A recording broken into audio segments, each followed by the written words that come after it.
Hello guys. तो आज जो क्वेश्चन हमने उठाया है वो है एनसीईआरटी मैथ्स क्लास 10th के 10.2 का 9th।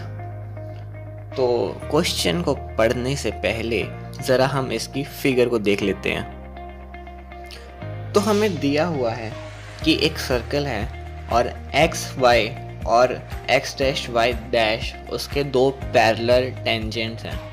अब एक और टेंजेंट ए और बी सर्कल को सी पॉइंट पे इंटरसेक्ट करता है और एक्स वाई पे ए पॉइंट और एक्स डैश वाई डैश पे बी पॉइंट। अब हमें प्रूव ये करना है कि जो ए ओ बी एंगल है यानी कि ये वाला एंगल वो 90 डिग्री है। तो इसको प्रूव करने के लिए सबसे पहले हमारे पास दो तरीके हैं और एक थोड़ा सा मुश्किल है, एक थोड़ा सा आसान है। और बेसिकली मेरे को पहले वाला तो याद भी नहीं है, उसमें कुछ कंस्ट्रक्शन करके कुछ कॉन्ग्रुएंसी का था लेकिन वो मेरे को याद नहीं है। तो हम लोग आसान वाला करेंगे जिसमें हम लीनियर पेयर की हेल्प से इसे सॉल्व करेंगे। तो सबसे पहले हम लोग इसमें हमारी जो मनपसंद कंस्ट्रक्शन है वो कर लेते हैं। तो कंस्ट्रक्शन के नाम पे ज़्यादा कुछ नहीं, सिर्फ जॉइन ओ एंड सी करना है हमें। और उसके बाद हमने एंगल 1 और 2 और 3 और 4 को इक्वल प्रूव करना है, यानी 1 = 2 और 3 = 4 इक्वल प्रूव करना है। तो उसके लिए हम लोग क्या करेंगे, हम लोग सबसे पहले प्रूफ लिख लेते हैं। आप वहाँ पे गिवन टू प्रूफ भी लिखना। और एक्चुअली कई बार अगर आपको नहीं आ रहा होता है तो उसी का 1 या 1.5 नंबर मिल जाता है आपको, तो अच्छा है वो चीज़ लिखनी। तो इसमें हम लोग ट्रायंगल ए ओ सी लेंगे और पी ओ ए लेंगे।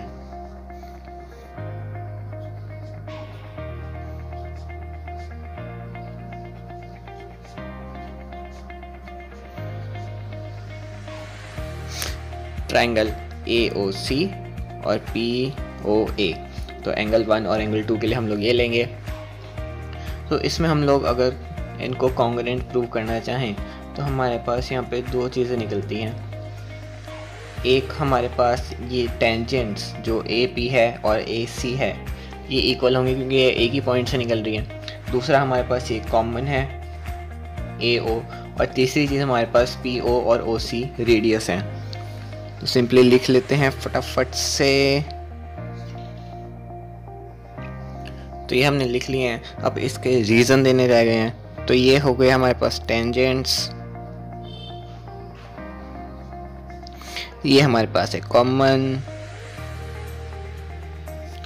और ये हमारे पास है रेडियाई। जिनको नहीं पता, रेडियस के प्लूरल को कहते हैं रेडियाई। और अब से हमारे पास इससे आ जाता है जो ये दोनों ट्रायंगल्स हैं वो एक दूसरे के कॉन्ग्रुएंट हैं, साइड से। और देयरफॉर हम लोग कह सकते हैं कि एंगल 1 = एंगल 2। रीज़न है सी पी सी टी। अब सिमिलरली बोल नहीं रहा हूँ, लिखना है यहाँ पे सिमिलरली।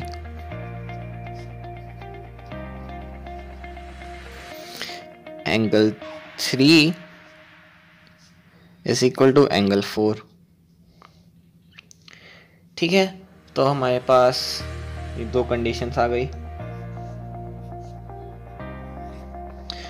अब हमने जैसे मैंने कहा था कि लीनियर पेयर से, वैसे मैंने कहा था कि दूसरे मेथड में भी इसका कॉन्ग्रुएंसी का यूज़ होता है, लेकिन वो कुछ अलग चीज़ थी, मेरे को याद नहीं है। तो हम लोग अभी लीनियर पेयर पे ही रहते हैं।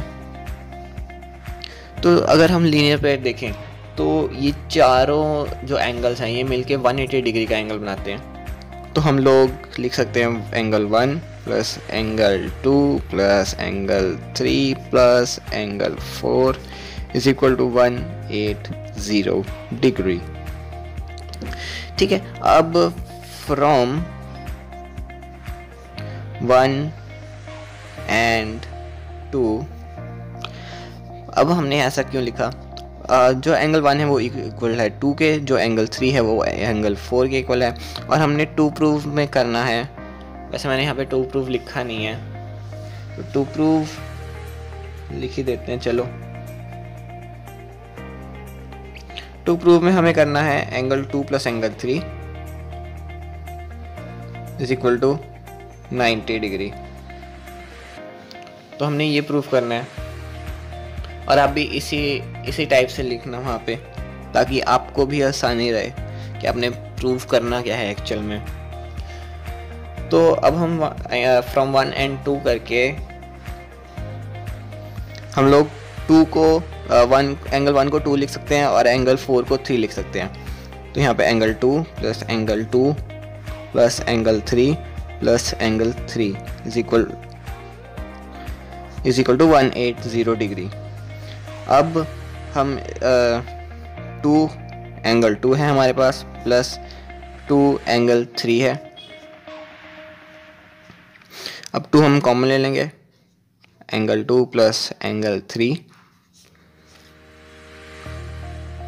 अब जब 2 इधर जाके 180 से डिवाइड होएगा,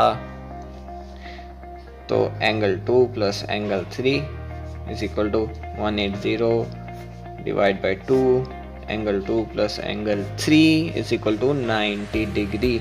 Hence proved. ओके, वैसे 2 लाइनें मारनी होती, मैंने 3 मार दी, लेकिन कोई बात नहीं, खुशी हो जाती है जब आप इतना लंबा एक सफ़र तय करके अपने मुकाम तक पहुँचे हो और आपको पूरे नंबर मिल जाए, तो मज़ा आ जाता है यार। तो बस ये था इसका छोटा सा मेथड। पता नहीं 7 मिनट कैसे हो गए हैं, लेकिन ठीक है यार, जब तुम करने लगोगे तब ये छोटा ही लगता है। तो thank you for watching and I hope This will help you.